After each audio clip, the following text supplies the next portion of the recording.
Bonjour et bienvenue à tous dans ce webinaire consacré aujourd'hui à préparer son plan de développement des compétences dans le cadre de la démarche qualité. Donc, je serai accompagné par ma collègue Émilie Lebert qui vous présentera toute cette partie formation et gestion des formations dans vos structures. Donc, n'hésitez pas à poser vos questions, à partager des éléments dans le chat. Euh, à vous présenter également dans le chat. On va accorder 2-3 minutes aux retardataires avant de commencer le cœur de la présentation. Donc, Émilie, je te laisserai faire défiler les slides. Voilà, donc on accueille un petit peu tout le monde. Comme d'habitude, vous avez donc le chat dans le bas de votre écran sur la droite pour échanger avec les autres participants avec nous. On va faire un petit check technique. Est-ce que vous pouvez nous dire si vous avez bien le son et pas de problème d'image, si tout est OK de votre côté? Juste à côté du bouton de chat, vous avez la possibilité de poser vos questions directement pendant le webinaire. Donc, on pourra répondre aux questions au fur et à mesure et on accordera également un temps de questions-réponses à la fin de la présentation. Et vous aurez enfin des sondages. Donc, on a prévu 2 sondages à vous poser pendant ce webinaire, donc qui arriveront dans l'onglet sondage. On vous demande, alors ça prend quelques secondes à chaque fois pour y répondre, souvent des réponses par oui ou par non. Donc, n'hésitez pas à nous donner vos réponses. Ça nous aide à améliorer les webinaires et aussi peut-être à pouvoir revenir vers vous si vous avez besoin d'informations complémentaires. Vous avez aussi tout au long du webinaire la possibilité de réagir avec des smileys, là encore avec le petit smiley qui est en bas de votre écran.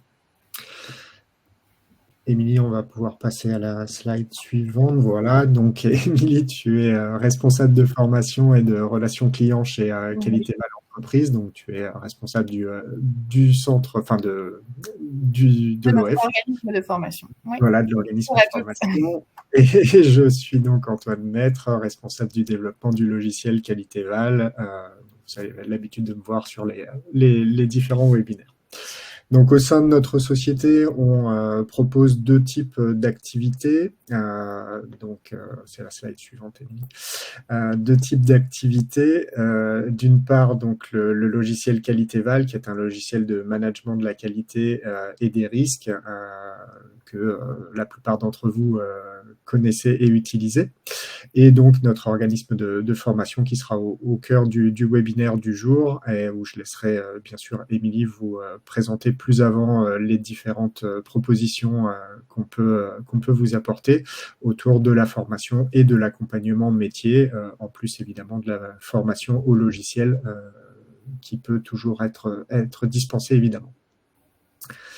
Voilà, Émilie, je vais te laisser peut-être alors oui, les différents services, mais je crois que tu y reviens un petit peu plus tard, donc on ne va pas forcément tout rappeler maintenant. Je vais te laisser la parole pour commencer le webinaire. Oui, merci Antoine. Aujourd'hui, au programme de notre webinaire, l'idée est de pouvoir vous faire un petit focus sur notre organisme de formation, de pouvoir aborder le plan de développement des compétences.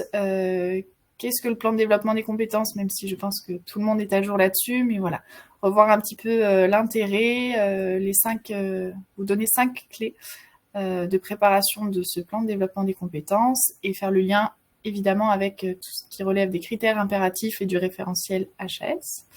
On fera un petit focus sur certaines de nos formations. Je dis bien certaines, puisqu'on a quand même un catalogue assez large. On vous en présente quelques-unes qui peuvent répondre à vos besoins. Voilà. On a identifié, après, il en existe pas mal. On y reviendra et on aura un temps de questions-réponses.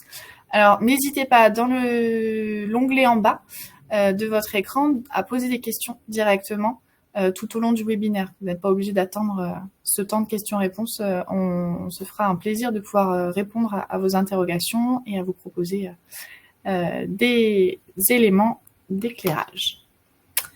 Pour ce qui est de notre organisme de formation. Qualitéval Formation, donc c'est une branche, comme le disait Antoine, de Qualitéval Entreprise, pour vous expliquer un petit peu mieux et vous donner un petit éclairage de ce qu'est notre organisme de formation. On vous propose une petite vidéo de présentation.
Voilà pour la petite vidéo de présentation. J'espère que ça a fonctionné du côté de chacun.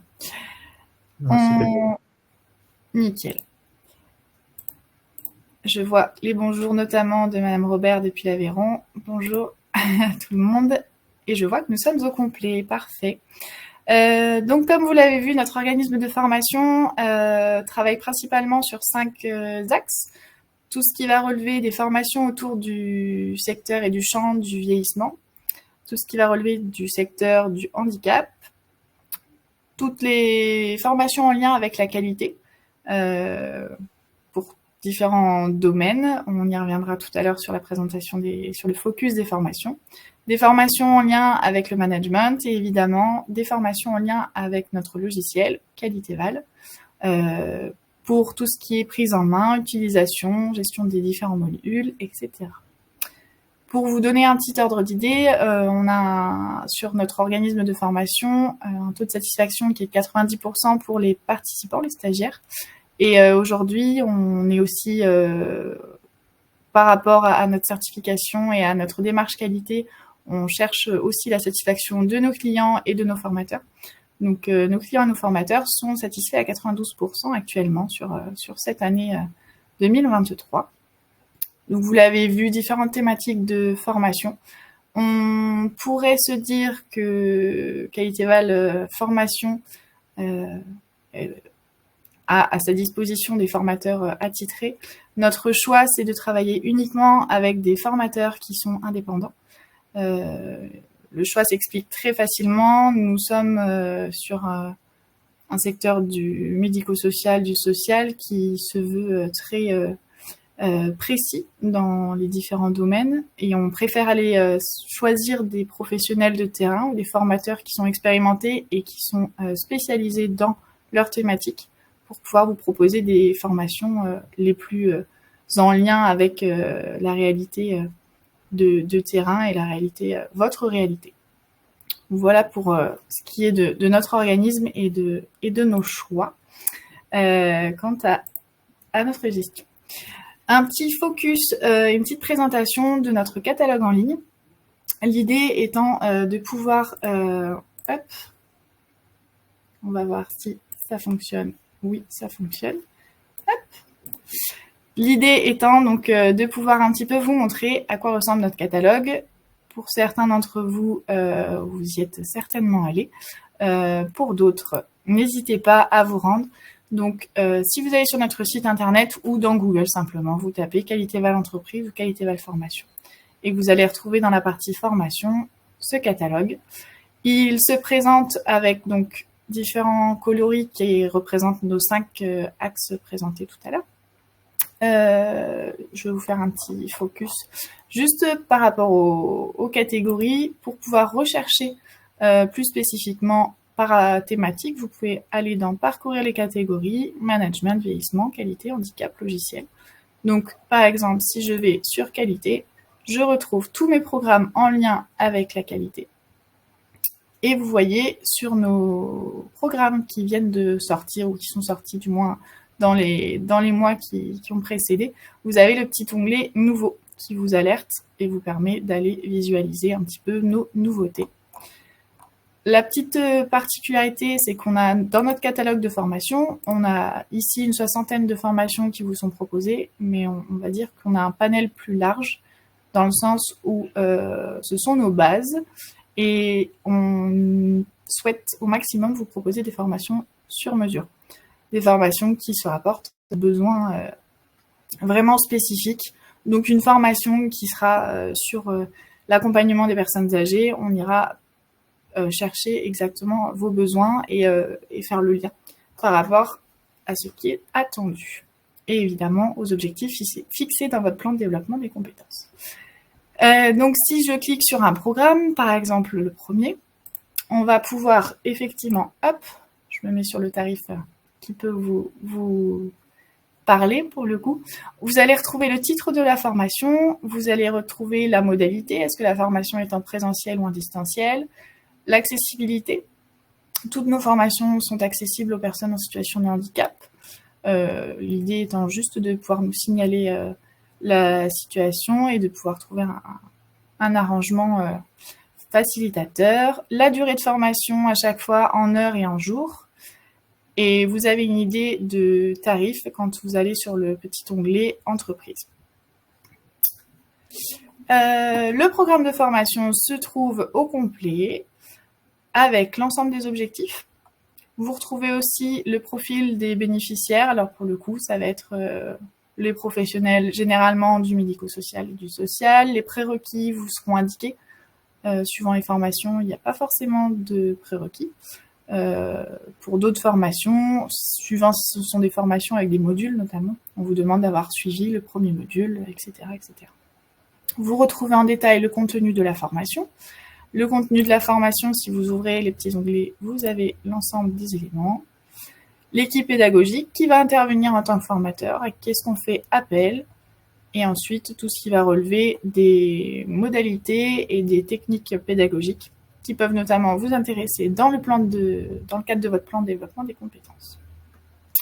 Pour cette formation, vous pouvez voir apparaître le niveau de satisfaction, la capacité d'accueil de la formation, les délais d'accès, et on revient effectivement sur l'accessibilité. Voilà pour les éléments. Donc ça sera à vous d'aller pouvoir piocher et aller fouiller effectivement si vous avez des besoins en formation.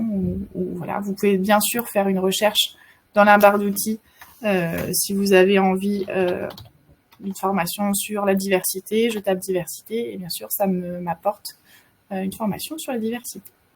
Voilà, ça c'était le petit focus sur notre catalogue. Hop. Je reviens à mon support. Tac. Pour notre organisme de formation, nous utilisons un logiciel de gestion des formations qui s'appelle Digiforma. C'est vrai que pour pas mal d'entre vous, quand on échange, on vous dit les apprenants, alors effectivement on parle d'apprenants, de stagiaires, mais les participants pour vous, ont accès à un extranet, ont accès à Digiforma. Donc c'est cette plateforme, elle se présente comme ça. Vous voyez, avec ici on est directement sur l'extranet, on retrouve les dates, etc. Et on va pouvoir notamment télécharger l'ensemble des documents qui sont proposés durant la formation, on va pouvoir échanger avec le formateur, on va avoir accès à différents éléments qui vont nous permettre pendant la formation, notamment de démarger, de signer les questionnaires de satisfaction et de pouvoir y revenir après la formation. Et la plateforme reste ouverte à minima, leur accès, 6 mois après la formation. Donc ça leur laisse le temps quand même de pouvoir même revenir poser une question au formateur. Je vois qu'il y a une question. Je vais en profiter, voilà, il y a une première question à te poser, Madame Robert, qui nous demande si certaines des formations sont finançables avec le CPF, le compte de personnel de formation. Alors, pour le coup, nous n'avons pas la certification et l'agrément pour les formations au CPF. Donc on est vraiment sur des formations, on y reviendra au niveau des financements, mais qui ne sont pas directement liées au CPF pour le coup. On propose vraiment beaucoup plus de formations en intra qu'en inter, ce qui fait aussi ce lien-là, c'est que pour le moment, on ne s'est pas encore rattaché, même si ça a été fait sur Qualité Val Entreprise à un moment, des formations en inter, donc avec des participants qui viennent de plusieurs établissements. Et là, le CPF, pour le coup, serait plus facilement mobilisable, mais étant donné qu'on est beaucoup sur de l'intra, on n'est pas encore allé sur cette spécificité-là. On y réfléchit, mais pour le moment, c'est pas à l'ordre du jour, en tout cas. J'espère avoir répondu à votre question, Madame Robert. Alors, hop, pour poursuivre.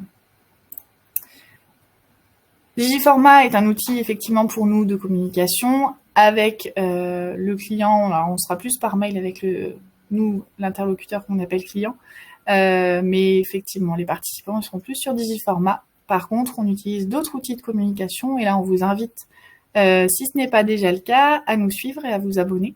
Je pense notamment à nos newsletters. Donc, on a une newsletter Qualitinfo qui, elle, est accessible à l'ensemble des personnes qui souhaitent recevoir un petit peu nos actualités. On retrouve certains programmes de formation, on retrouve un petit peu l'actualité sur Qualité Val, on va pouvoir retrouver aussi des focus sur nos formateurs, quelques petites actualités, quelques petites informations sur le logiciel aussi, tout ce qui va être modulation et autres. Et on a la newsletter Qualité Val qui, pour le coup, est ouverte à nos clients du logiciel. Antoine, tu as quelque chose à... Oui, je voulais juste préciser pour la newsletter Qualitinfo, on peut s'inscrire directement sur notre site qualitéval-entreprise.fr.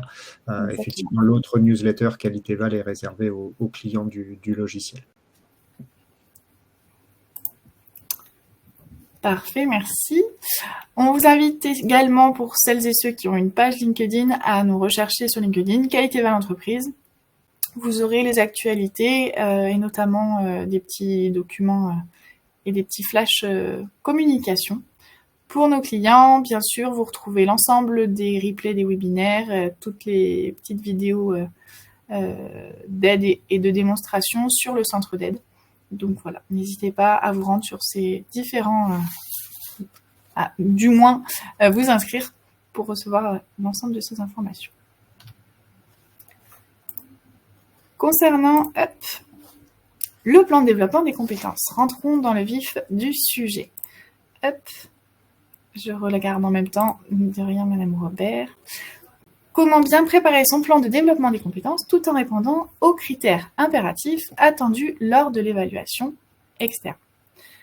Ce qu'il faut savoir et ce dont je pense vous êtes informés, mais c'est bien de faire un petit point de cadrage, c'est qu'initialement, on parlait de plan de formation lorsqu'il était question de former les équipes salariées.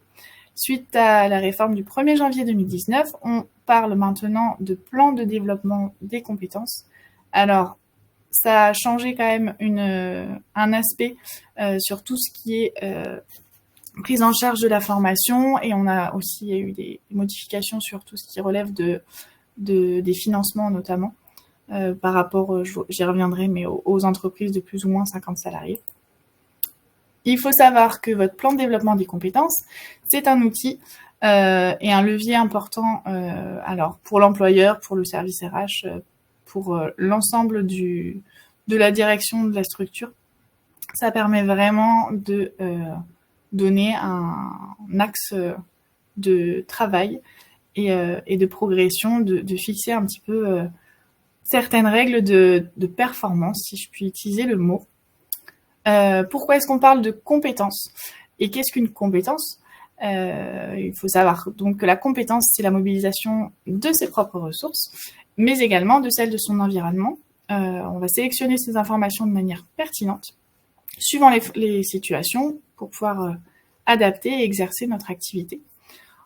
On est sur une compétence qui est considérée comme une clé indispensable pour préparer et accompagner l'évolution des métiers On sait très bien que les métiers sont en perpétuelle mutation, qu'il y a pas mal d'innovations technologiques qui rentrent en compte, etc. Donc, on essaie par l'acquisition de compétences et donc par la formation comme vecteur d'accès à la compétence, donc de proposer. On parle à ce moment-là de compétences comme un objectif à atteindre et la formation étant le moyen d'y accéder. Des articles de loi, donc je vous parlais tout à l'heure effectivement de cette réforme et du Code du travail qui nous dit que l'employeur assure l'adaptation des salariés à leur poste de travail, il veille au maintien de leur capacité à occuper un emploi, au regard notamment de l'évolution des emplois, des technologies et des organisations. Cet article nous dit également que l'employeur peut proposer des formations qui participent au développement des compétences, y compris numériques, et que ces actions de formation sont mises en œuvre dans le cadre du plan de développement des compétences. L'article 2 sur la définition de l'action de formation nous indique que le parcours pédagogique permet d'atteindre un objectif qui se veut professionnel. On parle donc de formation réalisée tout ou en partie à distance, avec notamment l'obligation, à mettre un petit guillemet, que ce soit réalisé sur le temps de travail.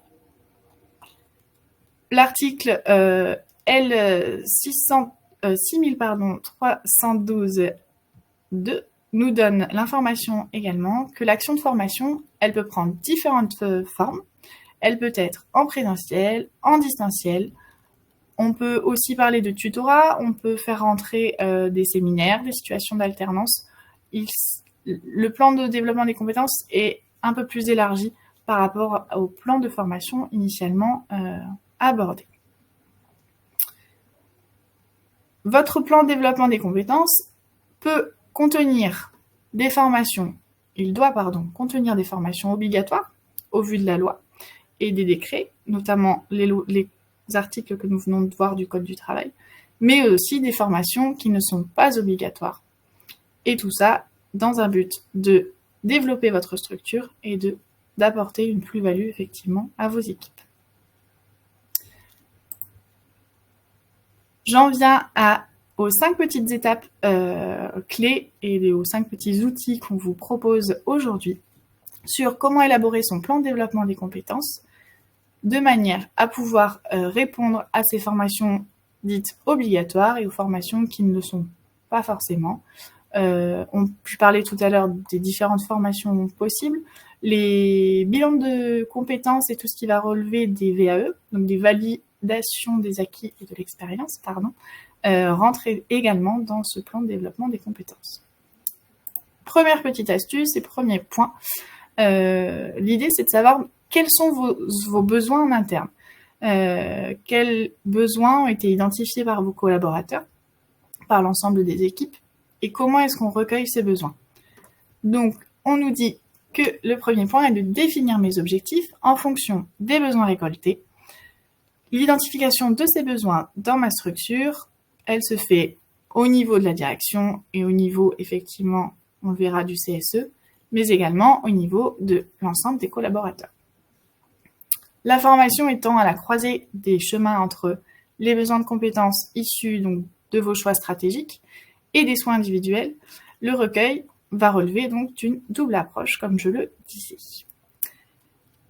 On est sur un outil stratégique et sur un outil notamment pour tout ce qui est secteur RH. On peut notamment l'utiliser dans le cadre de demande de CEPOM. On peut aussi bien mettre en œuvre un plan de développement des compétences pour une année ou pour le planifier sur plusieurs années.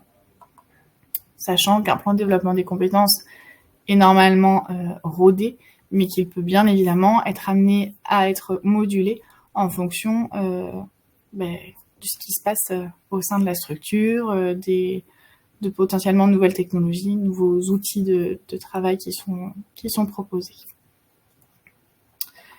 Les formations et notamment vos objectifs peuvent ressortir côté salarié, des entretiens d'évaluation, voire des entretiens professionnels. Dans un des cas, on sera sur des formations qui vont rentrer effectivement sur ce plan de formation obligatoire. Elles vont permettre à vos salariés de gagner, de monter en compétences et donc de se maintenir dans leur activité, pendant que d'autres seront plutôt en vue d'amener le salarié à monter en compétences, mais pour éventuellement changer de poste ou de mission ou évoluer professionnellement. Je vous parlais du CSE tout à l'heure, donc du comité social et économique. Là, on est dans le cadre des structures qui ont plus de 50 salariés. On a, pour le plan de développement des compétences, il y a des petites règles, notamment avec des réunions obligatoires. L'idée, c'est pas de rentrer là dans la particularité de ces réunions obligatoires, mais on demande à ce que le plan de développement des compétences, entre guillemets, soit voté, présenté, voté et validé, de manière à pouvoir le proposer et passer effectivement à l'étape suivante, qui va être donc de déterminer les indicateurs de performance à suivre. Ces indicateurs, bien sûr, vous permettent d'évaluer avec succès votre plan de formation et l'évolution des compétences de vos collaborateurs. Il faut savoir, donc, pour cette deuxième étape, quelles sont vos priorités stratégiques, quels sont les besoins en compétences les plus importants, est-ce qu'il y a des professionnels qui ont plus besoin de formation que d'autres, est-ce qu'il y a eu dans l'établissement des changements au niveau de la population accueillie, au niveau de la direction, voilà, stratégiquement, qu'est-ce qu'il se passe et qu'est-ce que vous souhaitez amener pour pouvoir déterminer au mieux votre plan de développement des compétences et vos indicateurs. On peut garder et il faut garder en tête effectivement que votre plan de développement des compétences, son idée principale, c'est de rendre vos collaborateurs plus productifs, de les retenir, si c'est possible, dans la structure et de soigner la marque employeur. À savoir qu'une fois que nos objectifs, donc la première étape est validée, les objectifs sont fixés, on va devoir budgétiser notre formation dans tout ce qui est dans tout ce qui va concerner le budget. Sachez qu'il faut bien entendu prendre en compte le salaire de vos collaborateurs, puisque sur le plan de développement des compétences lors de formations obligatoires, les formations se déroulent nécessairement sur le temps de travail, donc le salaire est maintenu, le salarié est convoqué. En plus du salaire de votre collaborateur, suivant la structure, il va falloir penser à budgétiser le remplacement de votre collaborateur sur la ou les journées de formation, prendre en compte le coût de location de salle, le coût de déplacement, d'hébergement, tous les coûts qui vont être liés aux formateurs et potentiellement des coûts d'acquisition d'outils ou autre chose à prendre à votre charge. Si je refais un petit lien avec Qualité Val Formation, nous, on s'occupe, si vous avez un besoin en formation, que vous nous faites remonter dans notre proposition financière, dans notre devis, on prendra en compte tout ce qui va être coût de location, frais d'hébergement et de déplacement, les coûts pédagogiques du formateur et éventuellement d'outils de formation. Donc pour le coup, toute la partie présentée, donc il vous reste tout ce qui va relever du RH et de l'organisation interne du salaire et du remplacement potentiel de la personne concernée. Quand nos objectifs sont posés, qu'on souhaite définir nos indicateurs, on va notamment essayer d'évaluer et de savoir si notre taux de complétion il va être complet. Donc, est-ce que les personnes que je vais inscrire à ma formation vont bien pouvoir être présentes à la formation? Est-ce qu'ils vont pouvoir suivre la formation dans son intégralité?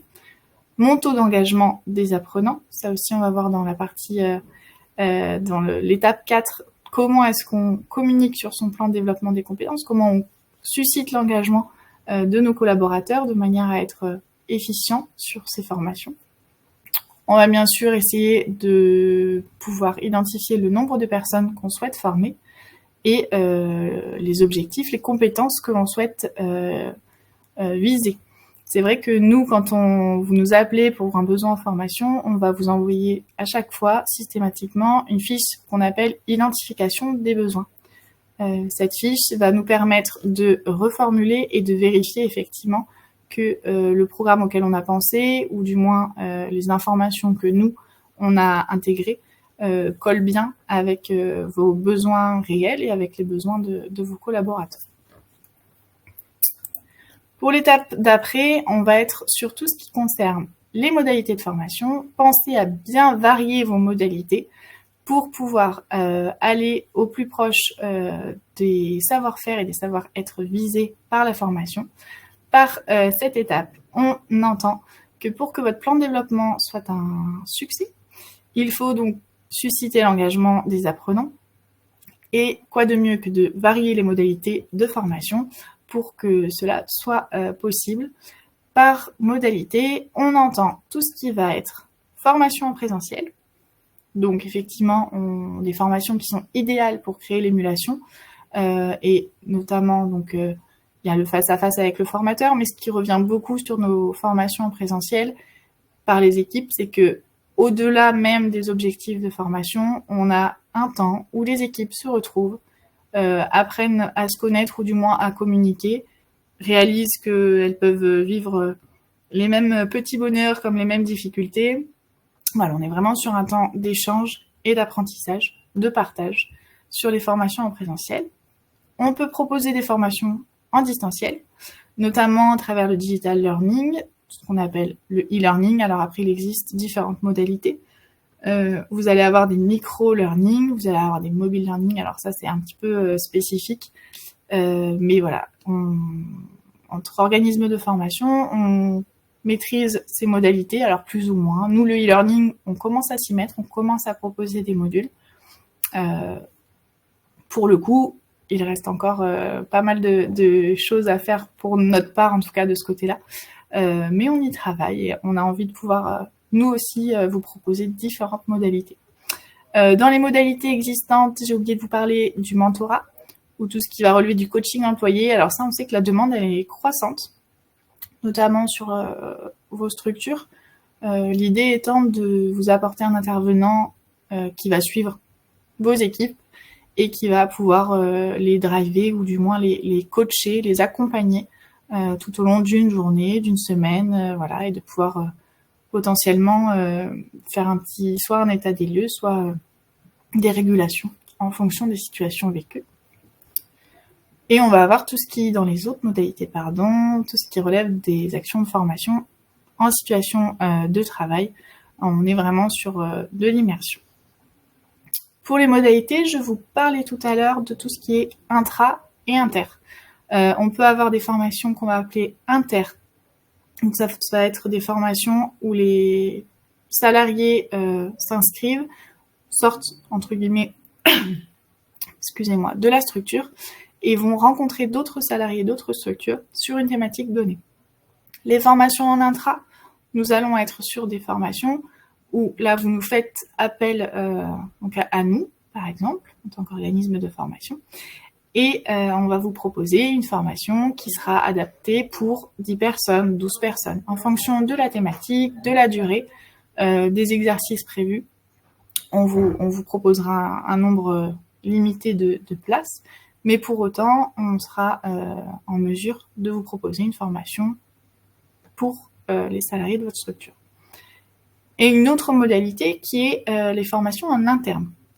J'y reviendrai en présentant les formations tout à l'heure, mais effectivement, la structure elle-même peut décider de faire des sensibilisations, des formations en interne, faire valoir les compétences d'un salarié, de plusieurs salariés pour accompagner ses collaborateurs. Voilà.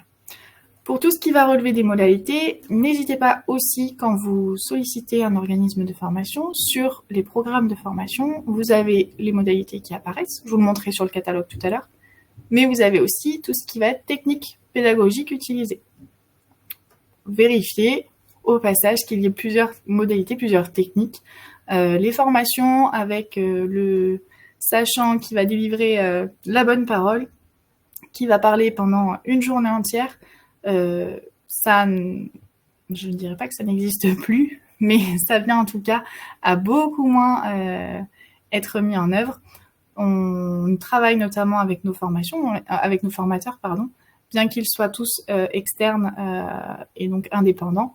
On leur propose une fois par an, à minima, un temps de rencontre, d'échange et de travail en collaboration, notamment pour gagner en compétences. Et les derniers regroupements étaient sur la variation des modalités, l'utilisation du jeu en formation. Alors pas le jeu pour se divertir, mais justement comment est-ce que on peut apprendre, comment est-ce qu'on peut acquérir de nouvelles compétences par le jeu, par des situations un peu plus ludiques, par des échanges de pratiques, voilà. Donc ça, ce sont des éléments à prendre en compte quand vous réfléchissez à votre plan de développement des compétences et aux formations que vous visez. Le 4e point sur la communication, et ça c'est un gros point pour le coup, votre plan de compétences, une fois qu'il est finalisé, validé, il va falloir le communiquer. Et là, c'est un sacré enjeu, dans le sens où si vous y avez passé du temps à vous dire quelle formation, pour quel professionnel, qu'est-ce que je vise, dans quel but, etc. Si on veut aller au bout de la démarche, il va falloir susciter l'engagement de l'ensemble des participants. Il va falloir les motiver avant même qu'ils ne suivent leur parcours de formation. On essaiera et on préconise effectivement de ne pas attendre 2 semaines avant ou quoi que ce soit et d'aller afficher... Après, on sait que c'est compliqué et que des fois, il n'y a pas trop le choix d'aller afficher la liste des apprenants, mais on essaie déjà de voir dans quelle mesure on peut avoir une inscription, une participation volontaire de la part des apprenants. Et ensuite, on va essayer de les avertir un petit moment à l'avance sur « Ok, cette journée-là, vous êtes en formation, mais pas que.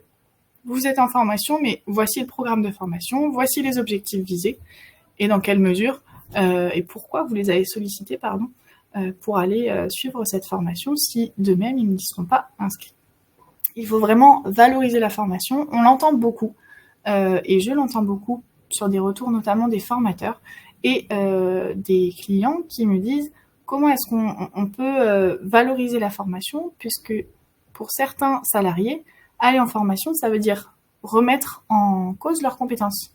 Pour certains, ils se disent « Oh, si mon chef de service, si ma direction m'a envoyé en formation, c'est que je ne suis pas bon. » On essaie de casser un petit peu ces représentations-là en se disant « Essayons de tourner la chose positivement, puisque c'est vraiment une plus-value.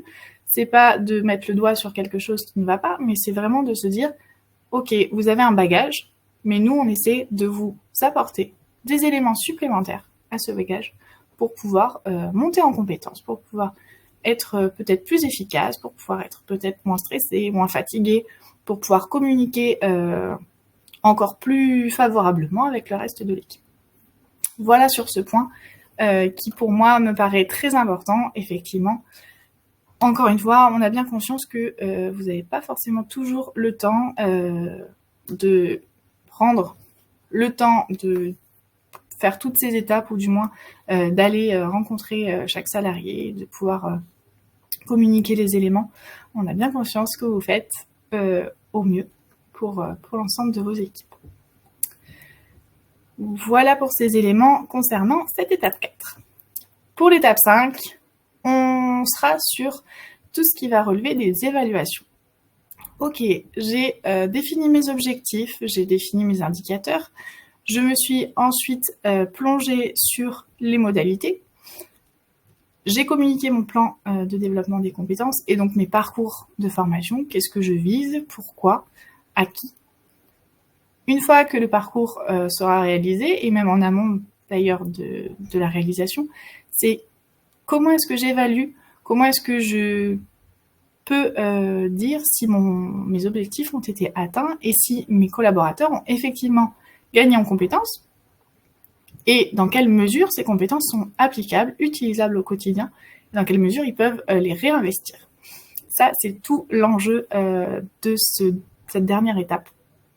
C'est de savoir, voilà, est-ce que mes salariés ont gagné en performance, est-ce qu'ils ont effectivement besoin de formation complémentaire. Ça aussi, c'est se dire peut-être que ça a été l'ouverture vers autre chose. Donc, essayez de creuser de ce côté-là. On va donc analyser l'ensemble des objectifs prévus. Si initialement, en face de nos objectifs, on avait des petits critères, des petits indicateurs, on va pouvoir cocher effectivement si ces indicateurs, ces critères sont remplis et proposer une nouvelle, soit un nouveau plan de développement des compétences, soit d'autres évaluations, qui peut être intéressant après à voir dans quelle mesure c'est possible, mais c'est de rendre le rapport d'évaluation du plan de développement des compétences accessible à l'ensemble des collaborateurs. On est aussi sur toute la partie communication. D'accord, on vous propose des formations. Comment est-ce que vous vous inscrivez dans vos parcours de formation et quels sont les rendus? C'est pas juste allez vous former parce que c'est une obligation légale, mais ok, vous allez vous former et en plus regardez l'impact que ça peut avoir ou voilà, de comment est-ce qu'on peut valoriser ça. Sachant que l'évaluation vous permet aussi de garder une traçabilité puisque nous sommes dans le cadre de formation obligatoire, on peut avoir des contrôles, etc. Donc la traçabilité et les rapports, ça permet de pouvoir tout bien cadrer concernant votre plan de développement des compétences. J'espère que je ne vous ai pas trop perdu. Est-ce qu'il y a des éléments? Est-ce que vous avez des questions, notamment? Je vous laisse poser vos questions. Non, pas de questions visiblement. Non, pour l'instant, j'en vois pas, mais je t'interromps, t'inquiète, dès qu'il y en a. Ça marche. Alors, une petite mise en action, entre guillemets. Je vous propose une petite grille. Le PDC, donc le plan de développement des compétences. Pourquoi? L'idée étant de vous mettre un petit peu en action pour faire un petit récapitulatif de ce qui a été proposé, ce qui vous a été présenté. Des mots-clés donc se cachent dans cette grille.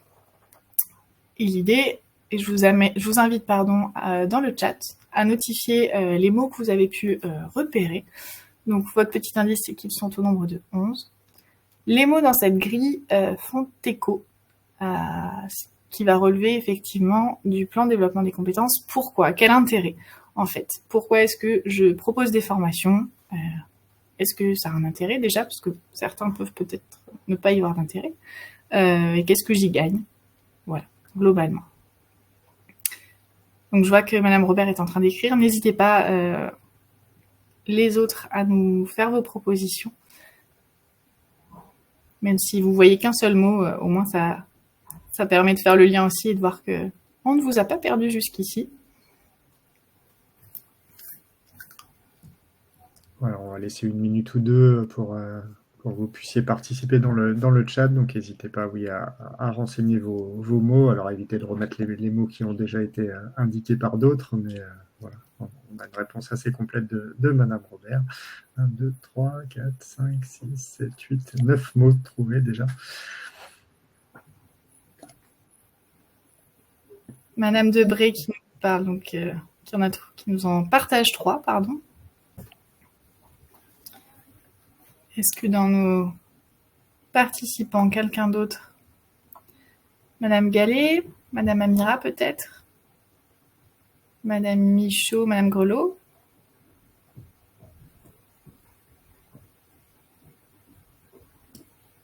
Donc pour l'instant, on a accompagné, motivation, revaloriser, collaborateur, indicateur, performance, qualité, évaluation, objectif.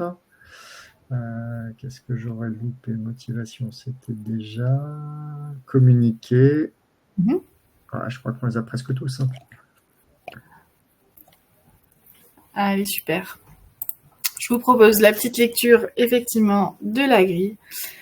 L'idée, donc, dans un plan de développement des compétences, effectivement, c'est d'accompagner vos collaborateurs dans l'amélioration et donc dans la valorisation de ce qu'ils proposent. On voit effectivement une petite réaction. Voilà, donc on va être sur valoriser, motiver, accompagner, communiquer. C'est le dernier point. On parle effectivement de vos collaborateurs en montée en compétences, pardon. On parle d'indicateurs, effectivement, de performance, d'objectifs et d'évaluation de la qualité pour refaire le lien avec le référentiel HAS. Effectivement, quand on réfléchit et quand on propose un plan de développement des compétences, on essaie de le mettre en lien avec notre référentiel HAS et avec la préparation de notre auto-évaluation et en vue de notre évaluation, en se disant, ok, on peut avoir des critères impératifs et non impératifs d'ailleurs à cocher, à remplir et à valider, entre guillemets. Et pourquoi pas utiliser la formation pour cela. Voilà pour le petit lien et pour pouvoir faire une introduction sur nos formations. Merci de votre participation, effectivement. Merci Antoine pour le relais. Sur notre organisme de formation, nous proposons donc, vous l'avez vu, une multitude de formations, multitude et en même temps qui sont quand même très spécifiques et très orientées. On insiste vraiment sur la qualité de nos interventions et de nos intervenants. On prend du temps avec vous pour construire la formation et pour répondre au mieux en fonction du formateur le plus qualifié et qui sera effectivement en capacité de s'adapter à vos besoins. La petite roue que vous pouvez apercevoir, on fait le lien entre votre plan de développement des compétences et les organismes de formation, le nôtre notamment. Une fois que vous avez identifié vos besoins, vous allez pouvoir donc définir votre plan de développement des compétences. Pour cela, on vous invite à consulter notre catalogue en ligne comme présenté initialement. En fonction de ce que vous avez repéré, ou non d'ailleurs, on peut sauter cette étape de consultation du catalogue, vous mettre en relation avec, pour le coup, sur qualité vers l'entreprise, ce sera moi votre interlocutrice privilégiée pour les formations. On fera le point ensemble par téléphone, par mail, peu importe, pour vous proposer effectivement un programme adapté et un devis qui sera au plus près de ce qui est possible pour vous. Voilà. On est vraiment sur le maître mot de l'adaptation et en rapport avec notre démarche qualité, qui est vraiment un de nos souhaits. On n'est pas sur, vous l'avez vu dans nos chiffres, hein, on n'est pas un organisme de formation qui va vouloir faire de la quantité à tout va. On veut vraiment accompagner au mieux nos clients. Le lien avec le référentiel, effectivement, le référentiel HAS pour les ESSMS nous dit que les formations, entre guillemets, que les professionnels peuvent être sensibilisés et ou formés. Et en termes de fréquence, on parle de régulièrement. Donc vous voyez bien qu'il n'y a pas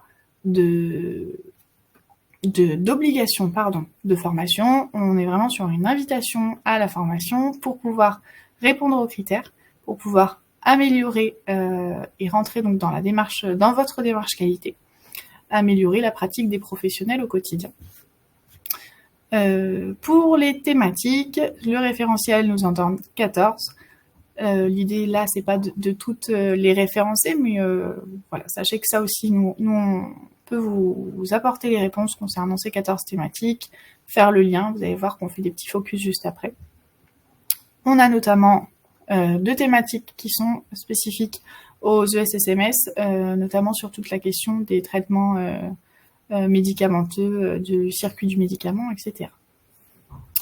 Antoine vous a lancé un petit sondage pour savoir si vous avez déjà proposé, mis en place des formations en lien avec les critères du référentiel.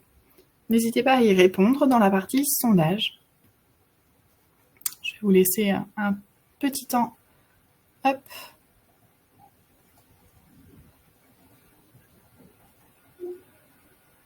De réponses.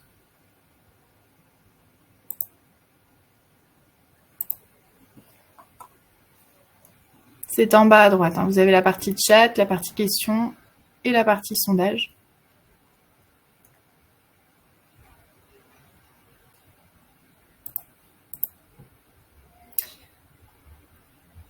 Merci pour vos réponses. Alors, nous avons plusieurs personnes qui ont effectivement déjà mis en œuvre des formations en lien avec le référentiel, 2 personnes qui ne l'ont jamais mis, et oui, au moins une fois pour une personne. Super, merci pour vos réponses. On va faire ce petit focus sur nos formations. Donc, voici quelques exemples de formations que nous proposons en lien avec le référentiel. C'est une liste non exhaustive puisque il existe, on peut vous proposer effectivement des formations liées aux 14 thématiques plus 2 proposées dans le référentiel. Tout ce qui va relever de la bientraitance, la prévention de la maltraitance, répond aux critères qui sont indiqués ici du référentiel. Alors, pour information, le support vous sera communiqué, hein, donc vous aurez ces éléments à la suite du webinaire, donc pas d'inquiétude de ce côté-là. Pardon.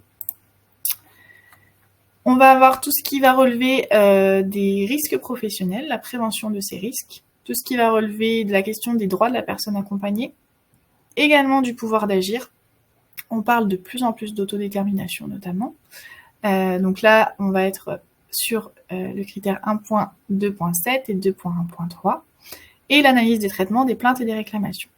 Je vous propose de vous faire un petit focus sur l'ensemble de ces formations. Hop.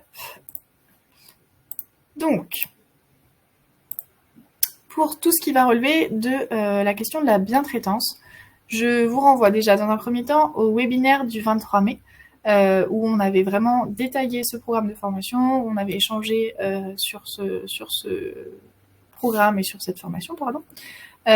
Juste pour information, on est sur initialement un programme de 2 jours, mais qui peut être effectivement allongé. On travaille avec un client qui est donc un groupe d'EHPAD qui souhaite mettre en œuvre des référents bientraitance dans leur structure, dans chacune un référent par structure. L'idée étant de pouvoir former ces référents-là à être référents, à monter un comité de pilotage, à intervenir, à former potentiellement des personnes en interne et être le fil conducteur effectivement de tous les outils proposés par le groupe. Donc voilà, là on est sur un parcours qui va être sur plusieurs jours. Sinon on a une formation sur 2 jours qui en plus a un taux de satisfaction qui est plutôt correct avec une note de 9,1 sur 10. Vous pouvez retrouver sur le catalogue. Les objectifs, ça va être donc sur ce temps de formation de prendre conscience des modes de survenue et des conséquences des situations de maltraitance. On va vouloir identifier les risques de maltraitance en lien avec les publics accueillis. On va aussi être dans tout ce qui va être engagement dans l'amélioration de la pratique individuelle et dans la pratique collective. On parle effectivement de culture de la bientraitance. On va essayer d'analyser les pratiques individuelles et collectives au regard de la bientraitance, au regard de la structure, et d'élaborer, si celle-ci n'existe pas, ou de mettre à jour une charte de bientraitance au sein de l'établissement. N'hésitez pas, hein, toujours pareil, dans la partie questions ou dans la partie chat, à nous poser vos questions en lien avec ces propositions.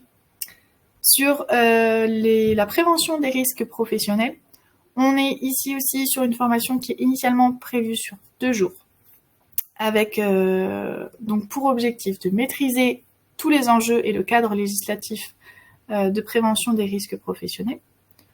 On va identifier, évaluer les risques dans la structure, pardon. On va connaître et du moins essayer d'appliquer l'ensemble des mesures de prévention et formaliser, s'il n'existe pas, ou mettre à jour encore une fois, un document unique et un plan d'action associé. Et effectivement, l'ensemble des objectifs sont modulables en fonction du nombre de jours et de vos besoins.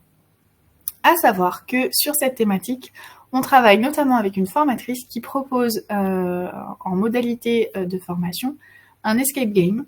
Voilà, qui a monté son escape game sur cette partie des risques professionnels pour mettre en action et pour vraiment impliquer les collaborateurs sur cette partie de formation. Voilà, donc c'est une petite nouveauté, une petite plus-value qu'on aime bien mettre en avant.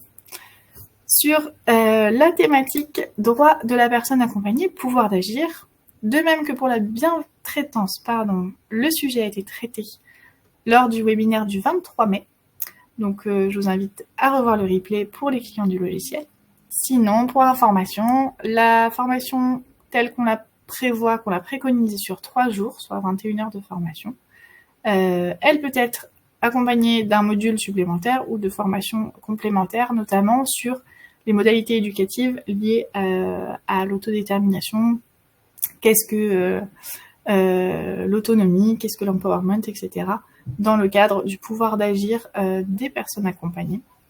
Nos objectifs sont évidemment de comprendre l'évolution des droits des personnes accompagnées dans le secteur du médico-social, notamment, de maîtriser l'ensemble des droits et des devoirs de la personne accompagnée, d'avoir une vision globale et d'avoir une vision des outils utilisés par les professionnels pour pouvoir les mettre à jour potentiellement, les réutiliser et voir dans quelle mesure on peut appréhender les limites face aux réalités des professionnels pour faire évoluer encore davantage les pratiques.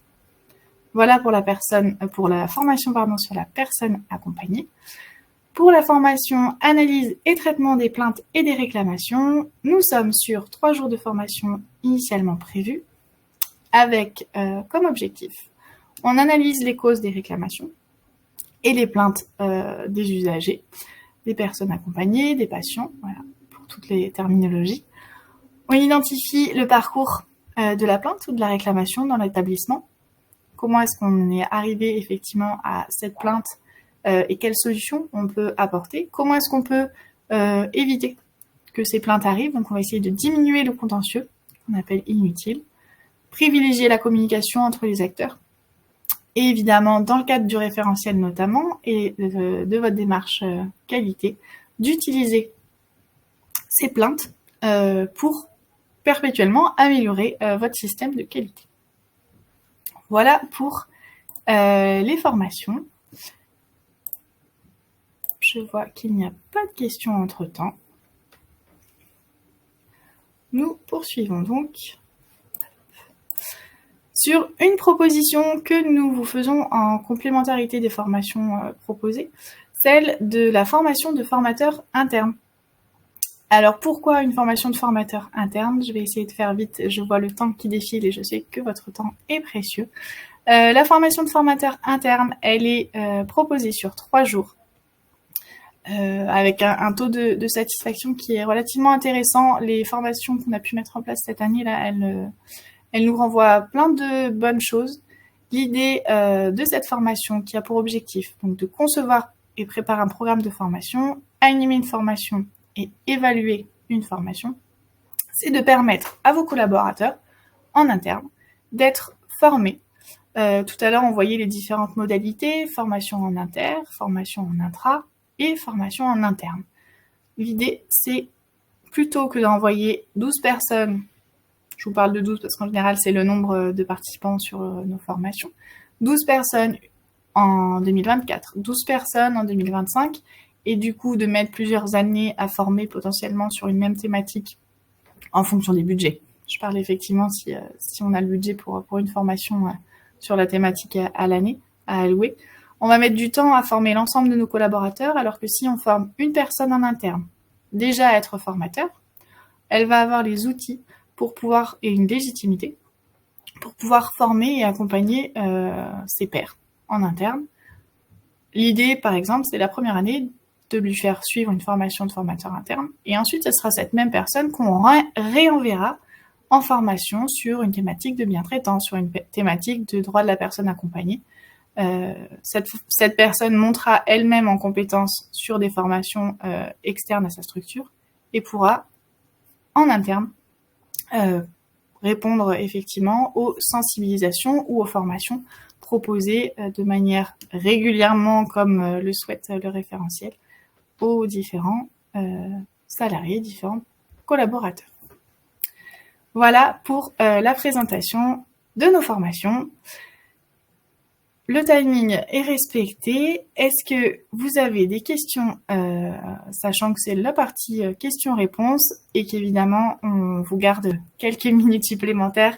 On espère que vous puissiez les garder aussi pour nous, pour répondre à vos questions. Et Antoine a également lancé un petit sondage pour ceux qui doivent nous quitter concernant le webinaire. Vous est-il plu? Vous est-il convaincu? Et est-ce qu'on vous retrouvera sur nos prochains webinaires et voilà, sur des formations? En tout cas, n'hésitez pas à nous solliciter. Alors pour l'instant, donc, je vois les premières questions qui vont apparaître. Pour combler, je vais t'en poser une première. En tant qu'employeur, est-ce qu'on est obligé de reconnaître les compétences qui sont acquises dans une formation?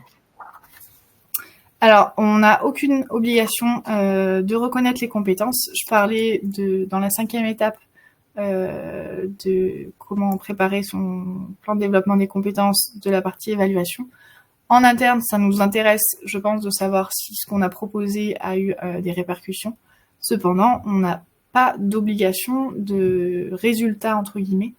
Nous, les premiers, on propose des attestations de fin de formation où on évalue les acquis et les compétences.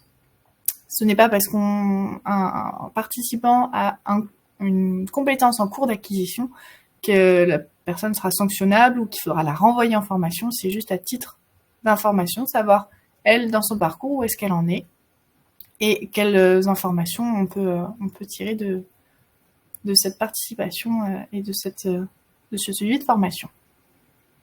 Et ça fait partie, je suppose, du plan enfin, en plus du plan de développement des compétences de la structure, aussi de l'entretien professionnel avec la personne et de la montée en compétences et de son parcours professionnel. Merci pour cette réponse. Alors, deuxième question, parce que du coup, je ne vois pas encore apparaître de questions dans le chat, donc je vais continuer, si ça peut intéresser des gens. Donc là, tu nous as présenté tout ce qui est plan de développement des compétences et comment on pouvait mettre des choses en place dans ce cadre. Et quand on est hors cadre du plan de développement des compétences, comment est-ce qu'on fait pour financer une formation? Est-ce que c'est possible? Et si oui, comment? Alors, c'est tout à fait possible. D'ailleurs, ce n'est pas parce qu'on a un plan de développement des compétences qu'on va forcément avoir les finances qui vont en face. C'est toute la complexité, effectivement, de pouvoir bien budgétiser et ensuite d'aller chercher les financeurs. Effectivement, c'est une question très spécifique qui pourrait faire l'objet d'un webinaire entier. Mais sachez qu'effectivement, vous pouvez solliciter vos OPCO. Vous pouvez donc, généralement, c'est l'OPCO santé, pour l'ensemble des structures du médico-social, du sanitaire. Mobiliser l'OPCO santé qui va donc vous attribuer des enveloppes en fonction de vos cotisations annuelles. Vous pouvez mobiliser aussi la CNSA, la Caisse nationale de solidarité pour l'autonomie, qui est un potentiel financeur. On ne pense pas suffisamment à aller solliciter la CNSA. Pour les plus grosses entreprises, il s'agit de la CNFPT, donc Centre national de la fonction publique territoriale. Financeur potentiel, ensuite, je dirais qu'on peut aller solliciter l'ARS, on peut aller solliciter son conseil régional ou son conseil départemental en fonction du projet, sachant que la formation peut être un projet en soi, mais qu'on peut élaborer effectivement des projets d'envie ou je ne sais autres dans l'établissement en y greffant un parcours de formation. Voilà, j'espère avoir répondu à ces questions, Antoine. Oui, merci pour cet éclairage. Ça a permis d'avoir une question dans le chat. Donc, on te demande au niveau du PDC, donc le plan de développement des compétences, est-ce que c'est un document obligatoire dans les structures? Est-ce qu'il y a quel est le cadre réglementaire à ce niveau-là? Alors, obligatoire, oui et non. Le plan de développement des compétences n'est pas obligatoire dans le sens où manuscritement, on n'est pas obligé d'avoir notre grille avec telle et telle formation sont obligatoires. Par contre, on est obligé, c'est là où c'est un petit peu particulier, de garder une trace. Quelles formations sont obligatoires? Je pense notamment dans les structures, tout ce qui est formation SST, secouriste sauveteur au travail. Il y a des formations qui sont, dans le cadre des métiers exercés dans le médico-social, obligatoires et qui du coup vont rentrer dans cette obligation-là. Donc, on n'est pas obligé d'avoir un document. Enfin, il n'y a pas de document type. Il n'y a pas un document en fait type. Il n'y a pas un plan de développement des compétences à remplir. Mais effectivement, l'idée c'est de pouvoir garder ce que j'ai indiqué dans le point 5, une traçabilité, de manière à justifier qu'on a bien des actions qui sont menées en faveur des salariés, puisque on est dans l'obligation de leur proposer des formations. Très bien. Bon, je vais rebondir avec une autre question et puis je pense que s'il n'y a pas de nouvelles questions, on pourra mettre fin au webinaire. Je vais remettre ma casquette logiciel qualité VAL pendant quelques instants. Tu viens de nous parler de la traçabilité. Lorsqu'on est un client du logiciel, comment est-ce qu'on fait pour se servir du logiciel pour justement assurer cette traçabilité et pouvoir justifier des formations menées si jamais on nous demande de rendre compte? Effectivement, les clients du logiciel peuvent tracer tout ce qui va être en lien avec les formations. En amont, on va pouvoir donc programmer la formation, on va pouvoir élaborer une fiche action en lien avec le critère du référentiel approprié et planifier la formation dans l'agenda. Ça, c'est pour toute la partie avant formation. Et après la formation, on va pouvoir importer des documents de justification, des éléments de preuve dans notre auto-évaluation. On va pouvoir extraire des statistiques, notamment sur le suivi des formations par le salarié.